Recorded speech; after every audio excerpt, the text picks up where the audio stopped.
নমস্কার, আপনারা দেখছেন হাওড়া সংবাদ ইউটিউব চ্যানেল। আপনাদের সাথে আমি সায়ন্তিকা। জানাবো আজকে 10টি গুরুত্বপূর্ণ খবর। শুরুতে দেখে নিন আজকের হেডলাইন। পুলিশকে নিমগাছে বেঁধে রাখবেন, চরম হুঁশিয়ারি তৃণমূল বিধায়ক হুমায়ুনের। বিপ্লব চট্টোপাধ্যায়ের আক্রমণ, মমতার বিরুদ্ধে সন্দীপ ঘোষের সম্পত্তির অভিযোগ। রাত দখলের নামে সিপিএম বিজেপি ঝান্ডা নিয়ে মাতলামো করছে, মমতা ব্যানার্জির পদত্যাগের দাবি, বিজেপি নেতার বিস্ফোরক মন্তব্য। আজিকর আবহে জোর ধাক্কা মমতার, পদত্যাগ করছেন জনপ্রিয় সাংসদ। কেন বিজেপি চাইছে মমতার পদত্যাগ, কারণ বিশ্লেষণ করলেন শ্রমিক ভট্টাচার্য। জহর সরকারের পদত্যাগে কিছু হবে না, মুখ্যমন্ত্রীর পদত্যাগ দরকার। আসছি বিস্তারিত খবরে। তিনি মুখ খুললেই কিছু না, কিছু বিতর্কের সৃষ্টি হয়। কখনো বিরোধী বিধায়কের পা ভেঙে ফেলার নিদান দেন, আবার কখনো গঙ্গার জলে ফেলে দিতে বলেন। ফের একবার মুখ খুলে বিতর্কে ভরতপুরের তৃণমূল বিধায়ক হুমায়ুন কবির। এবার সরাসরি রাজ্যের পুলিশকে হুঁশিয়ারি দিলেন তিনি। বললেন পুলিশকে গাছে বেঁধে রাখার কথা। শনিবার তৃণমূলের একটি যোগদান মঞ্চ থেকে দলের গোষ্ঠীদ্বন্দ্বের কথা প্রকাশ্যে এনেছেন হুমায়ুন। নাম না করে অপর গোষ্ঠীর নেতার সাথে পুলিশের যোগসাজশ নিয়ে তিনি বললেন, ভরতপুরের কোন তৃণমূল নেতা বলছেন পুলিশ তাদের সঙ্গে রয়েছেন।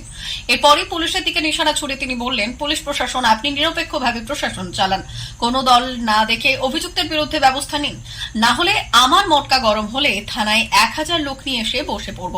তখন দেখবেন এসপি ডিআইজি পর্যন্ত এসে যাবে।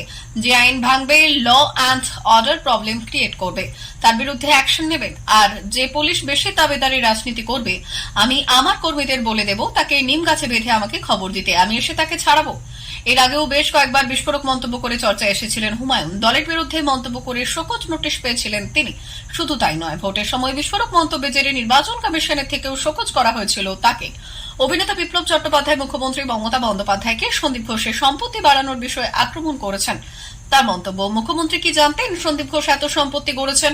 রাজ্য সরকারের কাছে কি এই বিষয়ে কোনো প্রতিবেদন ছিল? বিপ্লব চট্টোপাধ্যায়ের দাবি, বাম সরকারের আমলে রাজ্যের অবস্থা বর্তমানে এমনটা ছিল না।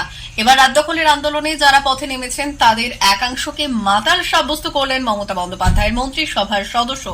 শনিবার বীরভূমের মুরাইয়ে এক তৃণমূলের দলীয় সভায় শ্যামবাজারে অভিনেত্রী ঋতুপর্ণা সেনগুপ্তকে ঘিরে বিক্ষোভের ঘটনার কথা উল্লেখ করে সিপিএম বিজেপির ঝান্ডা নিয়ে মাতলামো করছে বলে মন্তব্য করেছেন রাজ্যের কারামন্ত্রী চন্দ্রনাথ সিনহা। এই দিন চন্দ্রনাথ বললেন, গত পরশুদিন রাত দখলের নামে আরও রাস্তায় নেমেছিল কলকাতা সহ রাজ্যের অনেক শহরে। তারা রাস্তায় মোমবাতি জেলেছিল, সেখানে আমরা কি দেখলাম? সেখানে জনপ্রিয় নায়িকা ঋতুপর্ণা আন্দোলনে গেছিলেন। শ্যামবাজারে ঋতুপর্ণাকে অপমানিত হতে হলো। সেখানে কিছু মানুষ মদ খেয়ে এসে ঋতুপর্ণাকে ঘিরে ফেলে, তাকে আন্দোলনে অংশ নিতে দেওয়া হলো না। যারা সিপিএম বিজেপি ঝান্ডা নিয়ে মাতলামো করছে তাদের বাংলার মানুষ ক্ষমা করবে না, প্রশ্রয় দেবে না। রাজ্যের মন্ত্রীর এই মন্তব্যে তীব্র প্রতিবাদ করছে বিজেপি। তাদের দাবি, গণ আন্দোলনে ভয় দেখিয়ে রুখতে না পেরে এখন তাদের বিরুদ্ধে কুৎসা শুরু করেছে তৃণমূল। যে দলের নেত্রী নাটকবাজ, তার মন্ত্রীরা তো এসব বলবেই। মানুষকে এভাবে দমানো যাবে না। যে গণ আন্দোলন তৈরি হয়েছে তা তৃণমূলের এই দুর্বৃত্তদের ধুয়ে মুছে সাফ করে দেবে।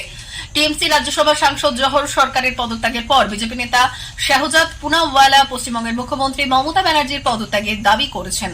তার বক্তব্য রাজ্য রাজনীতিতে নতুন বিতর্কের জন্ম দিয়েছে। শাহজাদ পুনাওয়ালা মন্তব্য করেছেন, মমতা বন্দ্যোপাধ্যায়ের পদত্যাগ করা উচিত।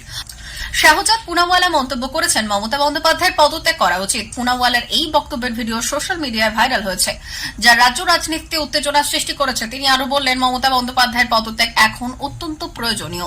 তার নেতৃত্বের অধীনে দুর্নীতি একটি প্রাতিষ্ঠানিক সমস্যা হয়ে দাঁড়িয়েছে। মমতা ব্যানার্জির পদত্যাগের দাবির পর রাজ্য রাজনীতিতে নতুন দৃষ্টিভঙ্গি তৈরি হয়েছে এবং বিরোধী দলগুলি আরো শক্তিশালী পদক্ষেপের আহ্বান জানাচ্ছে। আজিকর আবহের মধ্যেই বড় ধাক্কা তৃণমূল কংগ্রেসের। দলের রাজ্যসভার সাংসদ পদ ছাড়ার কথা ঘোষণা করলেন জহর সরকার। প্রবল চাপ বাড়ছে মমতার। সাম্প্রতিক অতীতে একাধিক বিষয় নিয়ে দলের মধ্যে মনোমালিন্য তৈরি হয়েছিল তার সঙ্গে। তবে সেই সময় বিষয়টি দলীয় উদ্যোগে সামলে নেওয়া হয়েছিল। কিন্তু আজিকর আবহে যেভাবে প্রবল জনরোষের মুখে তৃণমূল কংগ্রেসের সরকারকে পড়তে হয়েছে, তার মধ্যেই বেশ কিছু বিষয়ে ক্ষোভ জানিয়েছিলেন তৃণমূল কংগ্রেসের রাজ্যসভার সাংসদ। এমনকি প্রথম অবস্থাতেই আজিকরের প্রাক্তন অধ্যক্ষ সন্দীপ ঘোষকে সাসপেন্ড করার দাবিও তুলেছিলেন তিনি।